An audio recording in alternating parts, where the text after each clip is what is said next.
bueno, una vez más estamos en nuestro canal. Muy buenos días a todos.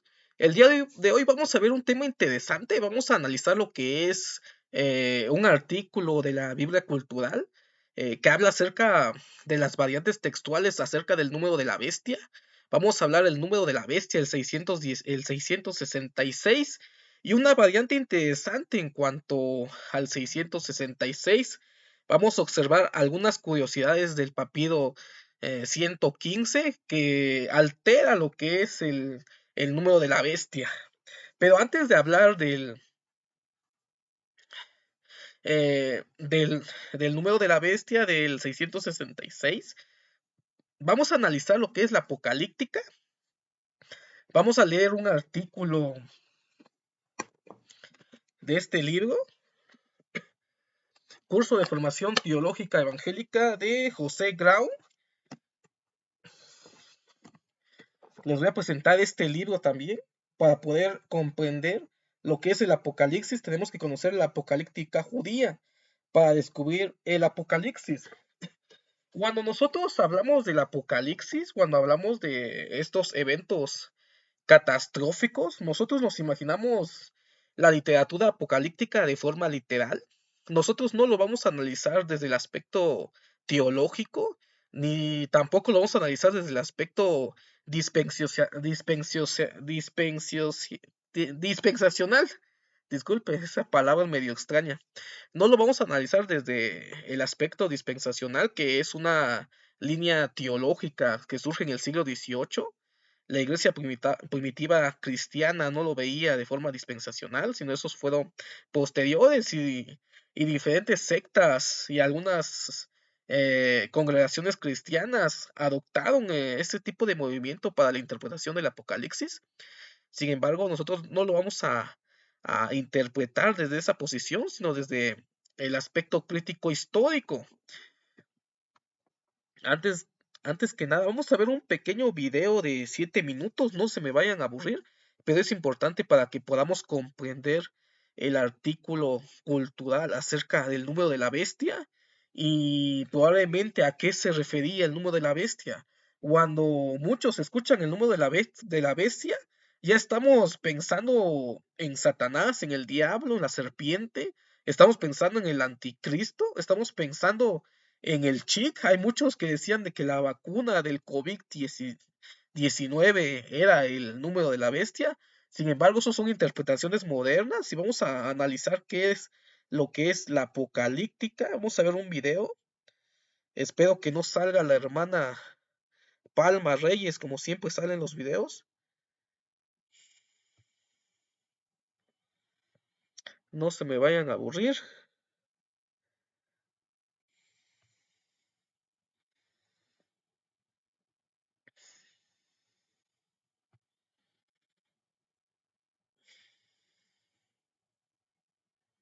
Es el fin del mundo.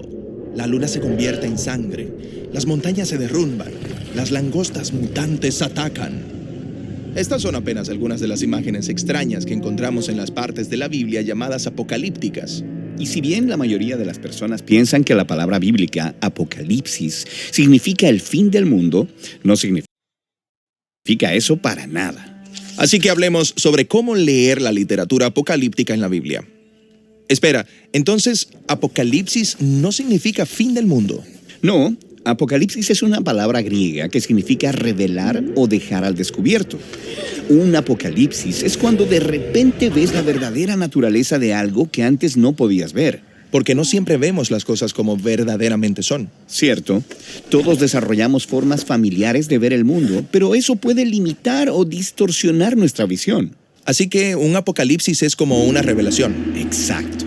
Y en la Biblia, un apocalipsis es cuando Dios abre la cortina para mostrarle a alguien qué es lo que está ocurriendo en el mundo desde la perspectiva divina. Por ejemplo, está el profeta Isaías, quien fue transportado súbitamente en una visión al salón del trono de Dios. Cierto, él está en el templo de Dios, el cual es descrito como un puente entre el cielo y la tierra. Y allí Dios le da una perspectiva divina del pasado, del presente y del futuro de Israel. Para que Isaías pueda desafiar y confortar al pueblo de Dios de su tiempo. O piensa en el apóstol Pablo, quien antes de su conversión estaba tratando de detener al movimiento de Jesús, pero entonces es detenido por una visión de Jesús resucitado. Sí, él se da cuenta de que está luchando en contra de lo mismo que anhelaba, y eso cambia el curso de su vida. Así que estos apocalipsis les dan a las personas una perspectiva celestial de su situación terrenal y pueden darte esperanza o desafiarte. O hacerte cambiar todo. Ahora, estas historias bíblicas son acerca de personas teniendo un apocalipsis. También hay secciones completas de libros bíblicos donde un profeta describe sueños y visiones apocalípticos, y a esto se le llama literatura apocalíptica. Leer estos sueños y visiones es difícil, o sea, están llenos de imágenes extrañas, como Daniel, que ve estas bestias feroces que salen de un mar oscuro, pisoteando a la gente en la tierra. Y entonces aparece este personaje, el Hijo del Hombre, quien es exaltado para reinar sobre el mundo. ¿Qué está pasando aquí? Sí, es que la literatura apocalíptica está escrita en un estilo poético imaginativo, cargado de simbolismo. ¿Y cómo puedo saber qué significan estos símbolos? Bueno, en primer lugar, estudiando el resto de tu Biblia. Las imágenes y metáforas apocalípticas están basadas en patrones bíblicos de diseño que inician con el libro de Génesis y luego se desarrollan a lo largo de la Biblia, como el mar caótico en las primeras oraciones de la Biblia, al cual Dios domestica, pero no elimina en el proceso de poner en orden la creación. Así que el mar se torna en una imagen de peligro, la muerte y el caos cósmico. Y la tierra seca que sale del mar es un lugar seguro y ordenado donde los humanos están supuestos a gobernar como imagen de Dios. Así es, y también en la tierra están las bestias que los humanos están supuestos a supervisar. Pero si sigues leyendo, ves que los humanos fueron engañados por una bestia. Y empiezan a comportarse como bestias violentas. Exacto, y a veces un profeta te dirá qué significa un símbolo. Como cuando en Daniel se nos dice que estas bestias están simbolizando a reinos humanos violentos. Pero lo más frecuente es que los autores simplemente asumen que sabes cómo trazar el significado de una imagen a través de la historia bíblica y de entender su significado. Ahora, veamos el último libro de la Biblia, el Apocalipsis. Esta es una larga visión. Todo el libro es un apocalipsis. Sí, y funciona de la misma manera. Comienza con Juan el visionario, transportado al trono de Dios, donde él ve al Jesús resucitado como el Rey exaltado del mundo. Pero se nos muestra a Jesús como un cordero ensangrentado. Cierto, es un patrón de diseño que muestra cómo Jesús es el cordero sacrificial de la Pascua y del día de la expiación. Él dio su vida por los pecados del mundo, y entonces Juan ve al gran dragón bestial, ese poder espiritual que energiza los imperios violentos de la tierra. Este es expulsado por Jesús, el verdadero Rey del mundo. Sí, y eso me recuerda a algo. Cuando leo Apocalipsis, es chocante ver tanta destrucción y violencia cósmica. Quiero decir, pasa una y otra vez.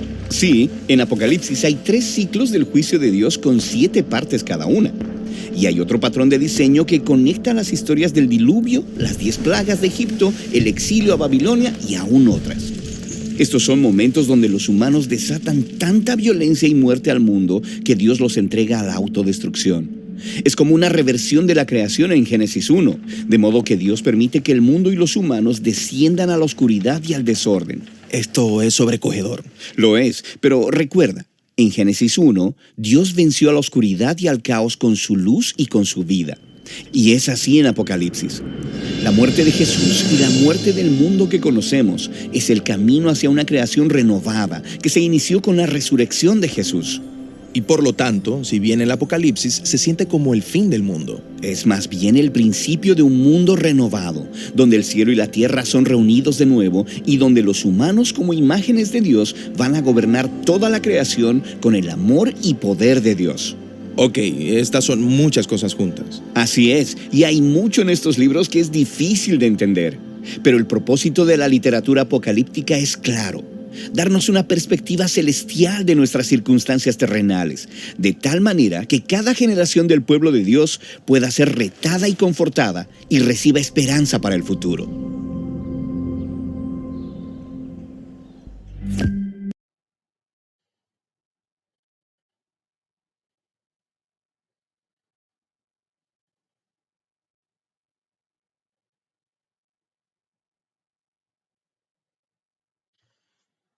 Acabamos de ver acerca de la literatura apocalíptica judía, Cuando los escritores de los, del género literario, que es un género literario, el Apocalipsis, escribieron pensando de que los lectores podían comprender el fondo histórico de los acontecimientos que estaban narrando en el Apocalipsis.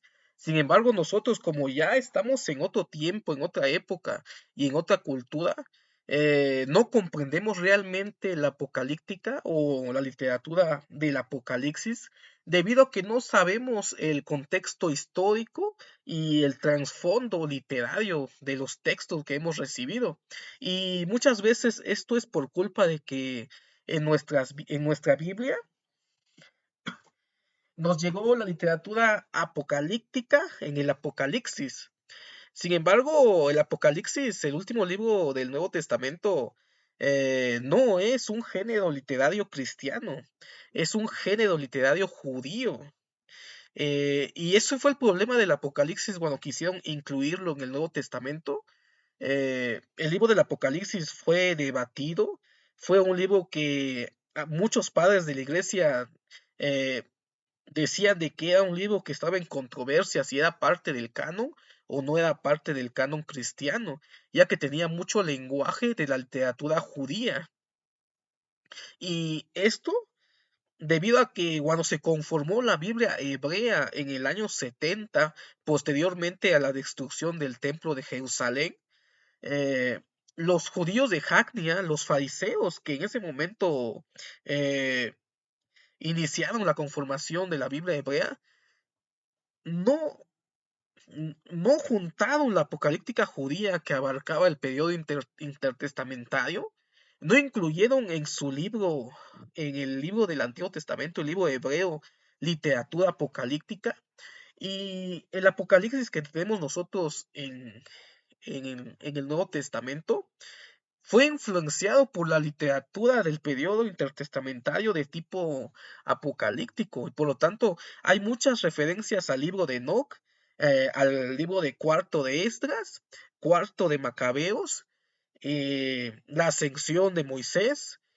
varias literaturas apocalípticas que no ingresaron al, al canon hebreo, esto por algunas cuestiones que en ese momento los judíos pensaban que a causa de este tipo de literatura fue el conflicto entre Roma y los judíos acerca de las promesas de la resurrección y la promesa acerca de que Dios pelearía las batallas.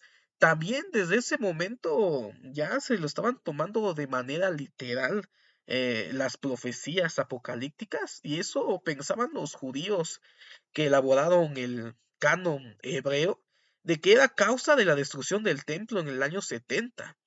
Vamos a ver un poquito lo que es esta historia de la literatura apocalíptica y cómo influenció en nuestro Apocalipsis de Juan eh, que tenemos en el Nuevo Testamento.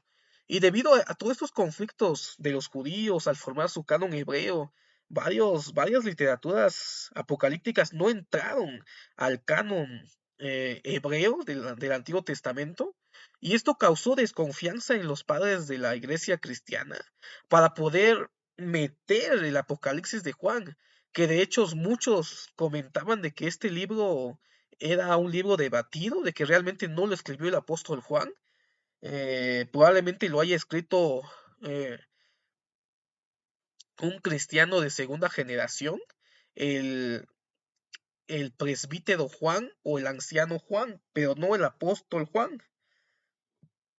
Hay evidencias internas y externas que nos dicen de que probablemente no fue el apóstol Juan y que una de las mayores críticas que se le ha hecho al Apocalipsis de Juan es que solamente aparece el nombre de Juan en los primeros capítulos y en el último capítulo del Apocalipsis, tendiendo a que en alguna ocasión o algún tiempo no tenía nombre y un escriba posterior le agregó el nombre de Juan sin especificar si era el apóstol Juan, solamente, solamente nos dice que es Juan.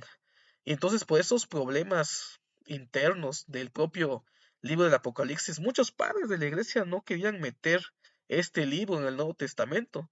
Sin embargo, con el correr del tiempo, fue aceptado en muchas iglesias cristianas, ya era de literatura general y por lo tanto lo tuvieron que meter en el Nuevo Testamento. Y esa es la razón por la cual ingresa hasta el final del Nuevo Testamento.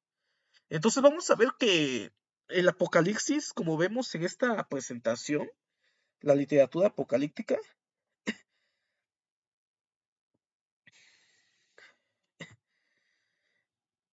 tenemos literatura apocalíptica en el libro de Ezequiel en el año 597. Y algo interesante es de que en esa época ya surgen problemas en cuanto a Babilonia y el pueblo de Israel. El mismo profeta Ezequiel fue extraído eh, de Israel y fue llevado a Babilonia. Sin embargo, todavía no estaba lo que es la destrucción del templo, que fue en el 586. Y en este periodo inicia el desarrollo de las primeras apocalipsis o literatura apocalíptica en la Biblia hebrea. Hay ciertos extractos que se pueden considerar el tipo de literatura apocalíptica. La crítica literaria presupone que probablemente esas literaturas que encontramos de tipo apocalíptica en el libro de Ezequiel y en el libro de Isaías probablemente hayan sido escritas por escritores posteriores en el periodo intertestamentario postexílico. Un dato que tenemos que comprender para conocer de que la literatura apocalíptica surge en un momento de gran tribulación en el pueblo de Israel. Y entonces la literatura apocalíptica lo que quiere tratar de dar el mensaje no son los símbolos de la bestia, las cuatro bestias que habla Ezequiel, del dragón que hablas desde el libro del Apocalipsis, eh, la serpiente antigua, los 44,000. No, ese no es el mensaje del Apocalipsis. Son símbolos eh, literarios que utilizan los escritores para poder esconder un trasfondo histórico que está ocurriendo en su época. El Apocalipsis no fue escrito para nosotros. El Apocalipsis fue escrito para estas personas que estaban sufriendo en ese momento de gran tribulación, de grandes problemas nacionales que tenía el pueblo de Israel y posteriormente la iglesia cristiana empezó a tener persecuciones a causa del emperador Nerón y ahí por ahí va el número de la bestia. Entonces, esta literatura apocalíptica surge en ese periodo de gran tristeza, de gran lamentación. Podemos ver el libro de Lamentaciones, como el profeta Jeremías, suponiendo que es el profeta Jeremías, habla acerca de la destrucción del segundo templo y cómo esto impactó en el pensamiento judío. Y los profetas y los escribas posteriores trataron de darle una esperanza al pueblo de Israel. La literatura apocalíptica era una literatura de esperanza, no es una literatura de que se va a destruir el mundo, no es una literatura que nos hace tener miedo, es una literatura que nos habla acerca de una esperanza futura. Y ahí es en ese periodo, en el periodo intertestamentario, donde se desarrolla mucho el concepto de resurrección. No es un concepto judío que surge en el periodo preexílico, sino postexílico, cuando ya hay todos estos problemas en la historia judía. Por eso es la razón que los saduceos no creían en la resurrección, porque la Biblia no habla de la resurrección. Los evangelistas posteriores conocen y desarrollan la teología de la resurrección debido a la literatura apocalíptica y a la literatura intertestamentaria que contiene estos elementos que les sirvieron a ellos para poder comprender la doctrina y desarrollar la doctrina de la resurrección. Y, y sí, sé que en el Nuevo Testamento, cuando a Jesús se le confronta acerca de la resurrección con los saduceos, de que Dios no es un Dios de vivos, no es un Dios de muertos, sino de vivos. Sin embargo, y vemos en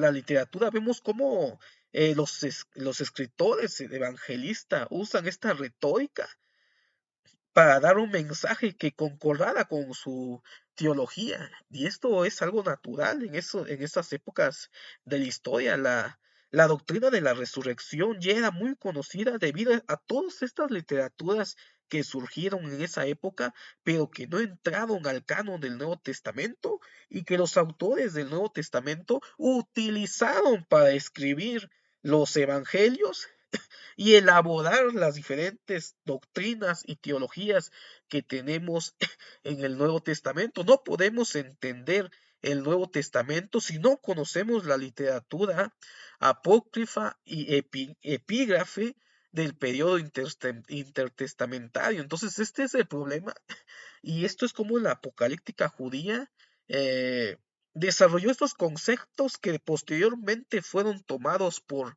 la iglesia cristiana.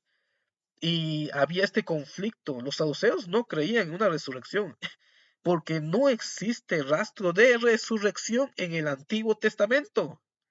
Me van a decir, el libro de Daniel habla acerca de la resurrección. Lo encontramos en el libro de Daniel. Vamos a ver si lo leemos. El libro de Daniel contiene una afirmación interesante acerca de la resurrección y también encontramos literatura apocalíptica. Pero el caso del libro de Daniel es algo interesante. Vamos a ver la parte que habla acerca de la resurrección.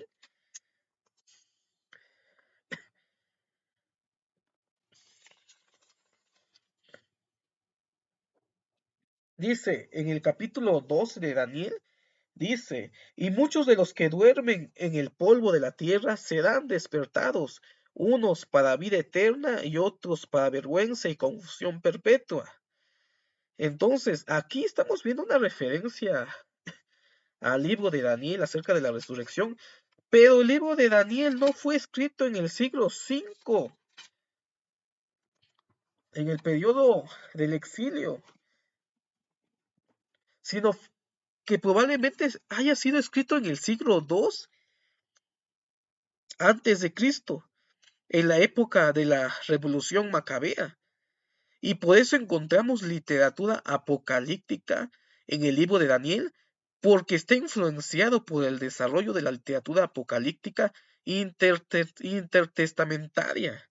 Entonces, la referencia al libro de Daniel acerca de la resurrección está fuera de tiempo, no pertenece realmente a la literatura hebrea preexílica, sino postexílica, y probablemente sea un pseudoepígrafe. No haya sido el profeta Daniel el que haya escrito el libro de Daniel que encontramos en el libro del Antiguo Testamento.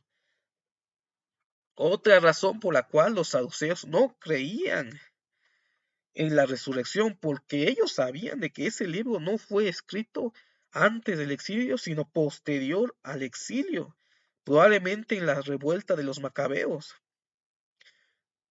Y me preguntarán, ¿por qué entró al canon hebreo?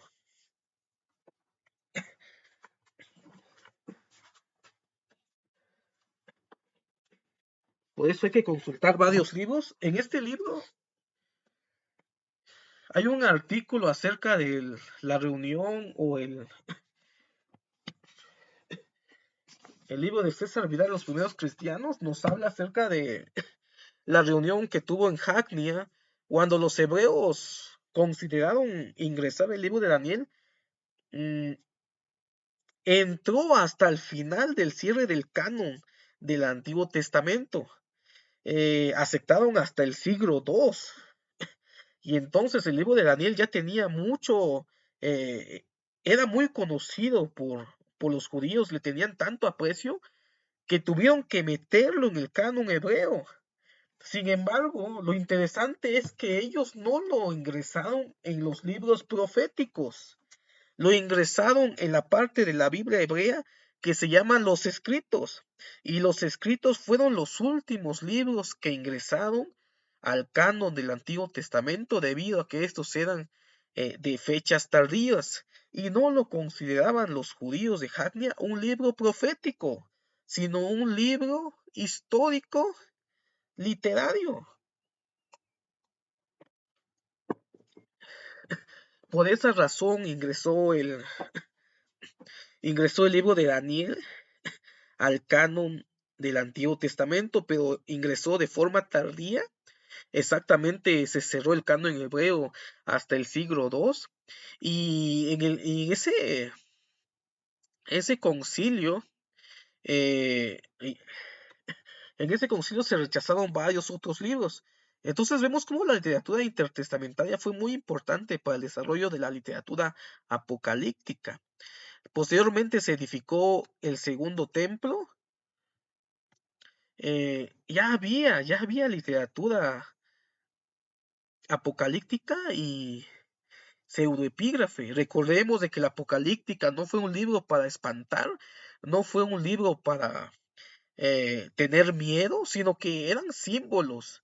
Los escribas, los escritores, los redactores de estos tipos de literatura trataban de esconder el significado debido a las persecuciones y debido a los problemas nacionales que tenían los judíos y para que no fueran eh, matados o eliminados por el imperio que en ese momento tenía el poder. Recordemos de que Israel fue invadido eh, por Babilonia, por Asiria, por Grecia, por Roma, y ahí encontramos a las cuatro bestias. Entonces, surge literatura epígrafe. Tenemos mucha literatura epígrafe. Toda esta literatura influenció en el desarrollo de la literatura apocalíptica y la teología del Nuevo Testamento. La literatura pseudoepígrafe, apocalíptica y apócrifa que influenciaron el desarrollo del canon del Nuevo Testamento del 597 a.C. al 70 después de Cristo. Esto es algo muy interesante porque los escritores del Nuevo Testamento no escribieron de la nada. Ningún escritor escribe de la nada. Tiene que tener cierta influencia para poder desarrollar su literatura. La Biblia no nos llegó del cielo. La Biblia todavía no existía el término inspiración. No existía el término de canonicidad. No existía el término de inerrancia. Esos son términos posteriores que fueron agregados en la teología, tanto cristiana como judía. Recordemos de que el canon judío se cerró ya en el año 70 y el canon del Nuevo Testamento todavía había un conflicto hasta el año 5, hasta el año 8, en algunas divisiones eh, religiosas, por ejemplo la ortodoxa griega, me parece también la tradición oriental. Posteriormente se cerró ese canon y después la Iglesia Católica no cerró su canon totalmente, sino que hasta el siglo XVI, siglo XV, aceptó los deuterocanónicos dentro del canon de su canon de la Iglesia Católica Romana y Apostólica. Entonces aquí vemos cómo estos conceptos fueron posteriores y los autores del Nuevo Testamento tuvieron que ser influenciados por esta literatura. Por eso encontramos literatura apócrifa en los libros del Nuevo Testamento. Encontramos en el libro de Judas, encontramos referencias a la ascensión de Moisés, que es un libro apócrifo. Encontramos literatura del libro de Enoch. Encontramos literatura eh, en primera de Pedro y segunda de Pedro, que también habla acerca de estas, de estos libros que no fueron aceptados en el Nuevo Testamento.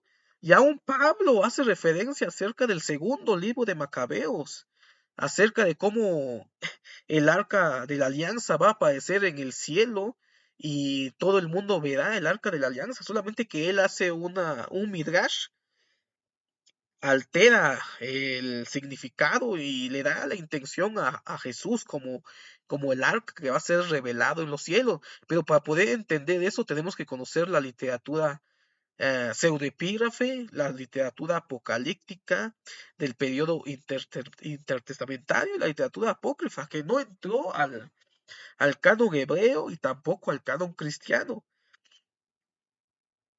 Entonces estamos leyendo la literatura apocalíptica sin contexto, tanto contexto cultural como contexto literario. Por eso hay varias palabras que se utilizan en el Apocalipsis que no entendemos nosotros porque no tenemos estos libros. Entonces, el auge de la literatura apocalíptica fue en el año 200 antes de Cristo y aquí se escribieron dos libros interesantes, el libro de Enoch y el libro de Daniel.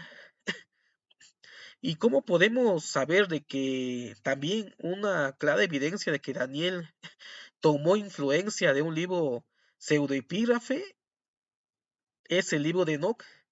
Cuando hace referencia al Hijo del Hombre, Daniel toma referencia al libro de Enoch, que fue escrito en esos siglos, en el 200 antes de Cristo. Entonces, aquí podemos ver que Daniel toma esa referencia para hablar del Hijo del Hombre.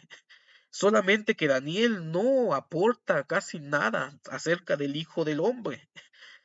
Encontramos la referencia del Hijo del Hombre en la literatura del Nuevo Testamento. Y aquí estamos viendo de que el Nuevo Testamento fue influenciado no solamente por Daniel, sino por el libro de Enoch, quien explica quién es el Hijo del Hombre, cuáles son las características del Hijo del Hombre, cómo se va a revelar en los cielos, cómo va a venir y a establecer el reino de los cielos, lo encontramos en el libro de Enoch. Cuando Jesús se adjudicaba a ser el Hijo de Hombre, estaba haciendo referencia al libro de Enoch, no estaba haciendo referencia al libro de Daniel.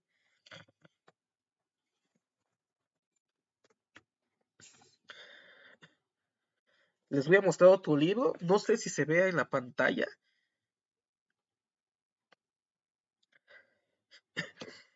Este libro se llama Conocer la Apocalíptica Judía para descubrir el Apocalipsis, de Rubén Bernal Pavón, de Editorial CRIE. Y este libro nos narra acerca de estos aspectos que estoy hablando, que no lo estoy hablando a lo loco, sino que también me estoy fundamentando con libros académicos. Y algo interesante que tiene este libro es que tiene un anexo del libro de Enoch.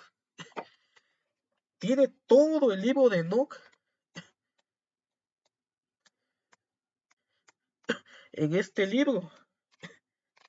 Entonces, aquí tenemos, en este libro encontramos dos libros. Encontramos un análisis de la apocalíptica judía y el autor sabía de que era importante conocer el libro de Enoch, que en el anexo coloca todo el libro de Enoch etíope, que nos habla acerca del Hijo del Hombre. Entonces, para conocer realmente qué es lo que trataba de decir Jesús cuando se adjudicaba lo que es el nombre del Hijo del Hombre,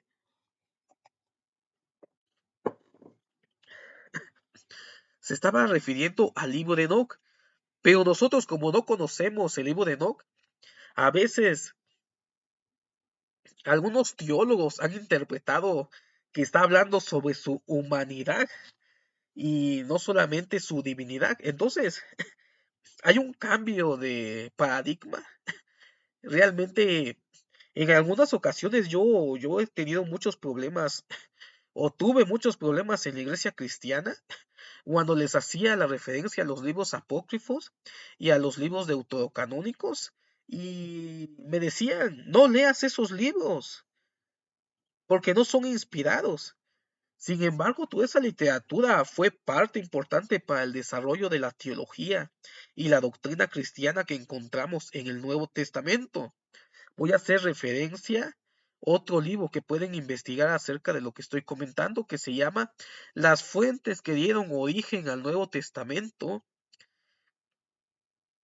Eh, Se me olvidó el libro, el nombre del autor, pero lo pueden buscar de Editorial CRIE, Las fuentes que dieron origen al Nuevo Testamento, que habla acerca de esto, de lo que estoy mencionando, de que mucha literatura que no entró al canon del Nuevo Testamento ni al canon del Antiguo Testamento, la Biblia hebrea, estos fueron influencias para los escritores posteriores del Nuevo Testamento para redactar lo que son los evangelios y la doctrina cristiana. Entonces aquí vemos de que el libro de Daniel no fue escrito en el siglo V, sino en el siglo II. Toma referencias al libro de Enoch acerca del Hijo del Hombre, no explica quién es el Hijo del Hombre. Encontramos varios capítulos explicando específicamente quién es el Hijo del Hombre en el libro de Enoch y encontramos acerca de las referencias de la misión del Hijo del Hombre en el libro de Enoch. No hay otra literatura que aborde este tema y el libro de Enoch es literatura apocalíptica también. Entonces, posteriormente, en la historia bíblica, vemos que hay una destrucción. Se desapareció esto.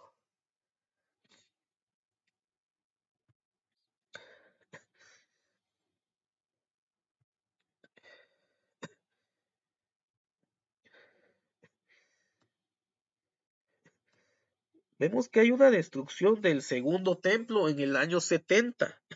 Esto fue un acontecimiento importante para el cristianismo primitivo, el judio-cristianismo y para el judaísmo de ese entonces. Debido a este acontecimiento, los judíos despreciaron la literatura apocalíptica porque argumentaban de que este tipo de literatura probablemente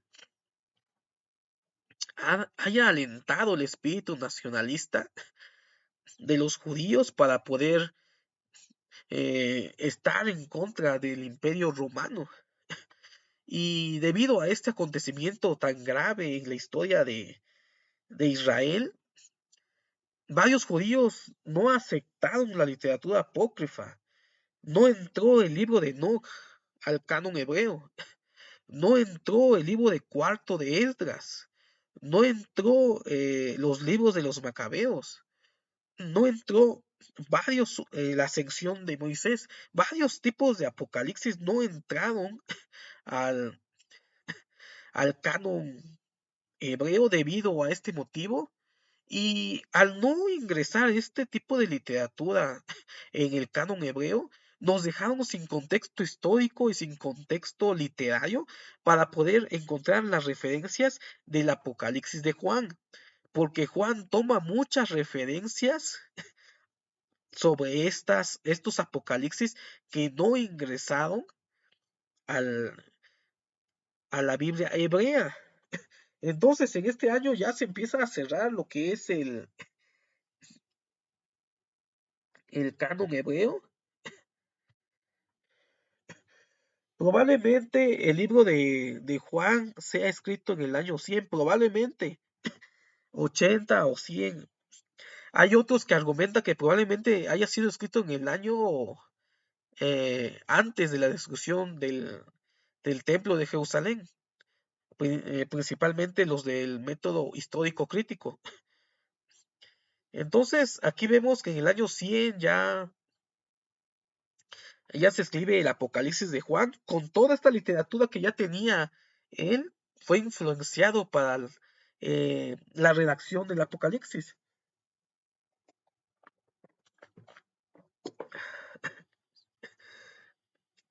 En el año 70 al 200 hubieron un auge de la apocalíptica, hubieron otros tipos de apocalipsis interesantes, y ya para el año 300 ya hubieron apocalipsis que ya eran más imaginativos, ya no aportaban nada literario.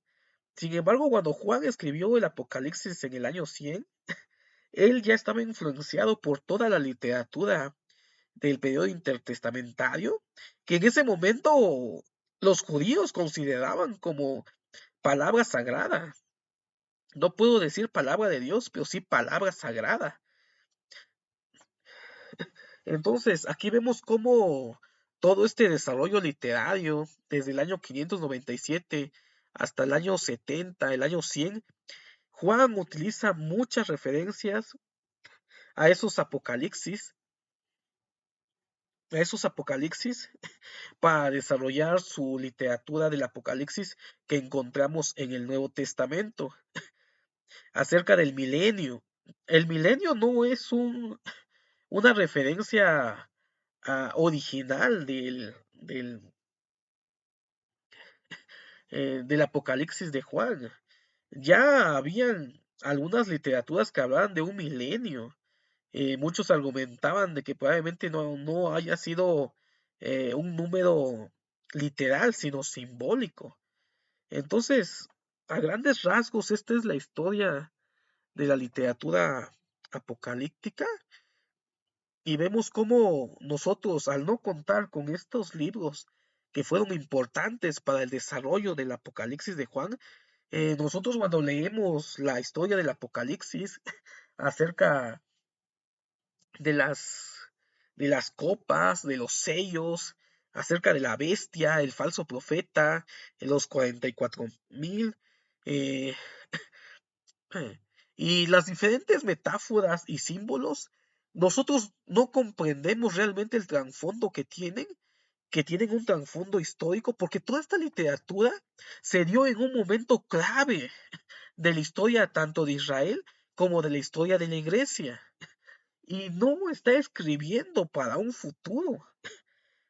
Posteriormente se empezó a interpretar lo que es la literatura apocalíptica o el Apocalipsis de Juan como un escrito futurista.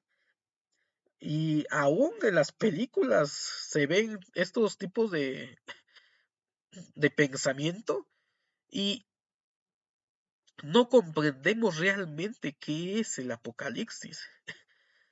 Recordemos de que en esos momentos de conflictos, en esos momentos, eh, los autores no podían redactar de forma literal. Por ejemplo, el rey romano es una bestia. No lo podían redactar porque lo iban a matar o iban a perseguir a los cristianos que tuvieran esa literatura. No podían redactar. Es que el emperador romano es una serpiente. No lo podían redactar. Entonces trataban de encubrir mediante símbolos y metáforas el significado de los acontecimientos históricos que estaban aconteciendo en ese momento. No es una literatura futurista. Varias profecías que vemos en el Apocalipsis simplemente son eventos históricos que sucedieron en ese momento de la historia. Juan, cuando está escribiendo para los cristianos que están siendo perseguidos en ese primer periodo, en el año 66, año 70. Nerón empezó las persecuciones de los primeros cristianos, pero Juan o el redactor del Apocalipsis no podía redactar. Es que el emperador Nerón es una bestia, es una serpiente, es un falso profeta, los que lo adoran. No podía escribir eso, tenía que darle un sentido y un trasfondo simbólico para que de esa manera no fueran perseguidos los cristianos al tener estos documentos. Y la mejor manera de escribir estos datos era por medio de la literatura apocalíptica, que son símbolos imaginatorios, metáforas, sueños que tienen una intención, un trasfondo histórico, y que los lectores que en ese momento estaban leyendo esa literatura podían comprenderlo, pero nosotros en nuestra época no lo comprendemos de esa manera, y por eso surgen todas las teorías o todas las interpretaciones futuristas del libro del Apocalipsis, cuando en realidad para poder comprender el Apocalipsis tenemos que comprenderlo de forma histórico-crítico. Voy a ver si encuentro todos los tipos de Apocalipsis.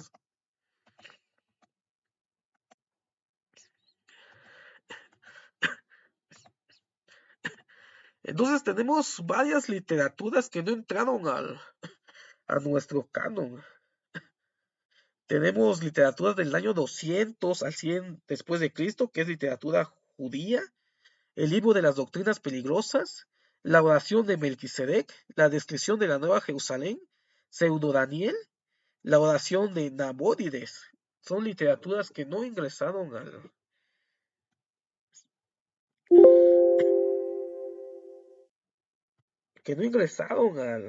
este tipo de literatura.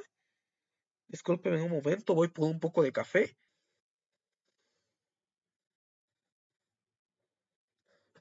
Entonces tenemos este tipo de literatura que no ingresó a la Biblia hebrea. Tenemos desarrollo de la apocalíptica posterior, dos filones distintos, aunque con influencias mutuas, tanto el cristiano como el judío.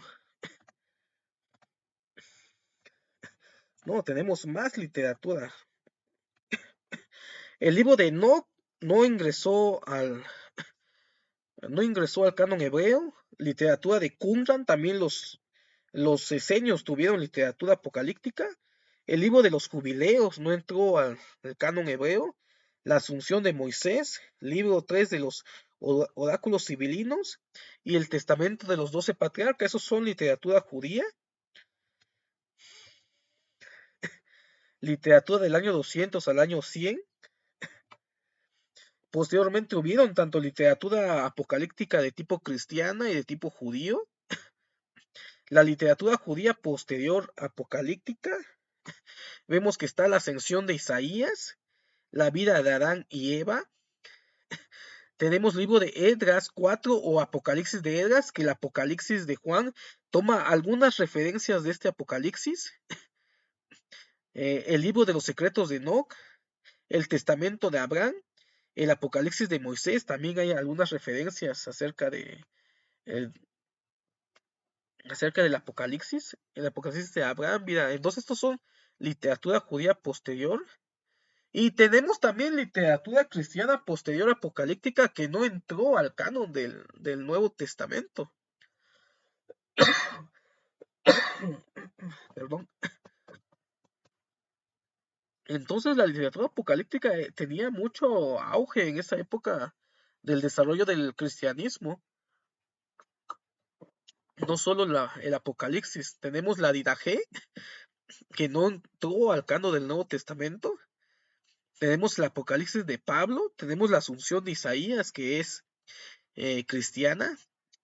Cuarto de Esdras, quinto de Esdras, sexto de Esdras, y el pastor de Germán, y el Apocalipsis de Pedro.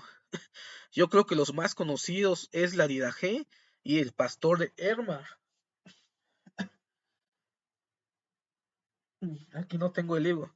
Pero tenemos esta literatura en el libro de los padres de la iglesia, de Editorial CRIE. Entonces la literatura apocalíptica influenció demasiado en el desarrollo tanto del Apocalipsis como de las Apocalipsis posteriores cristianas. Y todos estos tipos de literatura no ingresaron al canon del Nuevo Testamento.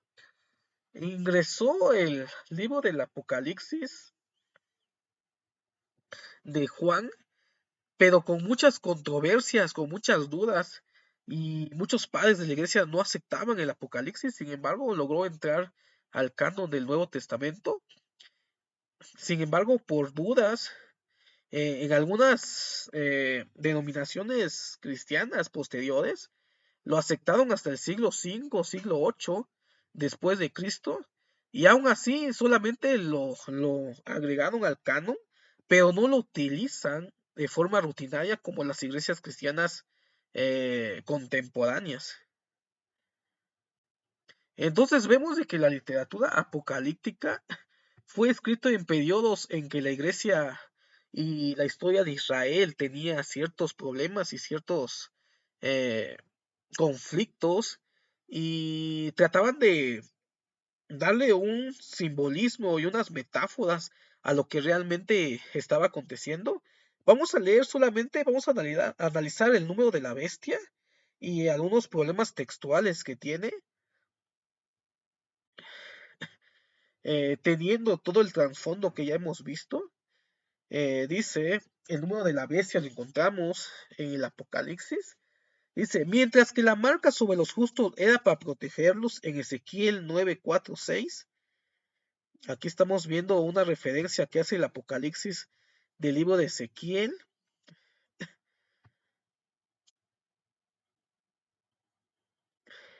Y en algunos otros textos, una obra judía popular del siglo I antes de Cristo. Ya había un Apocalipsis que hablaba acerca de esto. También incluye una marca de destrucción en la frente de los impios, en los Salmos de Salomón, que no lo tiene nuestra literatura del canon cristiano protestantes. Estas marcas eran signos simbólicos visibles solo para Dios y sus ángeles, no para las personas. Y aquí empiezan a inventarse el chic, a inventarse la vacuna, que es el símbolo de la bestia, a inventarse lo que es el código de barra, las tarjetas. Yo digo con qué compra, porque ya todo se compra con tarjeta. Estas marcas eran signos simbólicos visibles solo para Dios y sus ángeles, no para las personas. El uso de una marca para imponer la unidad nacional o de todo el imperio ya tenía una larga historia que sería conocida por la audiencia de Juan. Es decir, la marca no era nada nuevo para los judíos. Los judíos interpretaban esto y sabían qué se estaba refiriendo Juan. Los judíos en Egipto informaron que un gobernante de Egipto quería marcar a los judíos en su reino con una hoja de hiedra y el símbolo de Dionisio. Entonces ya vieron algunos personajes que literalmente querían marcar a sus súbditos. Los antiguos, incluidos algunos judíos de la diáspora como Filón, eran expertos en el uso de números simbólicos y el cálculo del número de números especiales.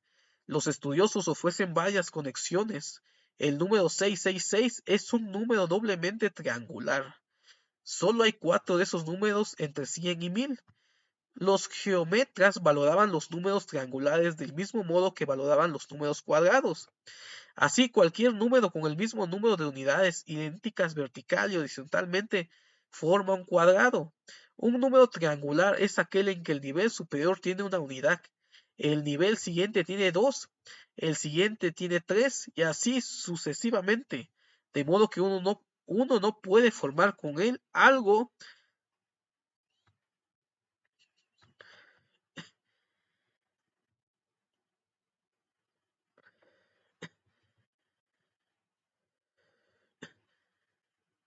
de modo que uno no puede formar con él algo así como un triángulo equilátero.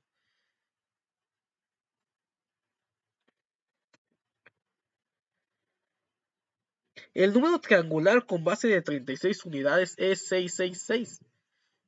El número triangular de base 8 es 36, de modo que el 666 no solo es triangular, sino que tiene un número triangular por base. El número 666, el número 666 también es casi 2/3 de 1000, y Apocalipsis a veces calcula los juicios en tercios. Los pensadores del siglo II sugirieron que el 6 aquí podría funcionar como una parodia malvada del 7.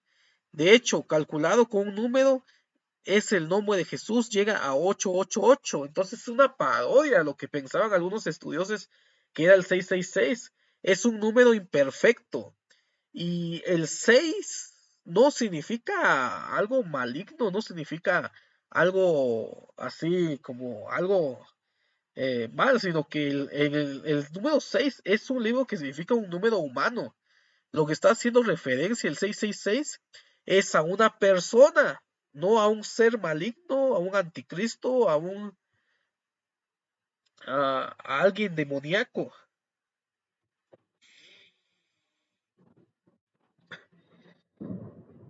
Otros argumentan que la invitación al lector a calcular el número del Apocalipsis 13:18 apunta a un nombre en particular. Tanto el griego como el hebreo usan letras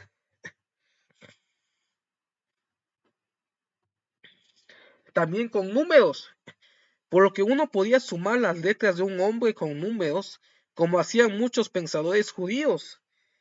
Una tradición profética judía trataba los nombres de varios gobernantes con números. Recordemos de que el Apocalipsis fue una literatura utilizada para poder esconder simbólicamente los problemas que estaban abordando en ese tiempo la iglesia como los judíos o la historia de Israel. Una tradición profética judía trataba los nombres de varios gobernantes como números. La gente en el imperio jugaba con el número de Nero Kaiser en letras griegas. Hay dos formas de deletrear Nero Kaiser en letras hebreas. Uno sale a 666 y el otro a 616. Entonces esto es algo importante.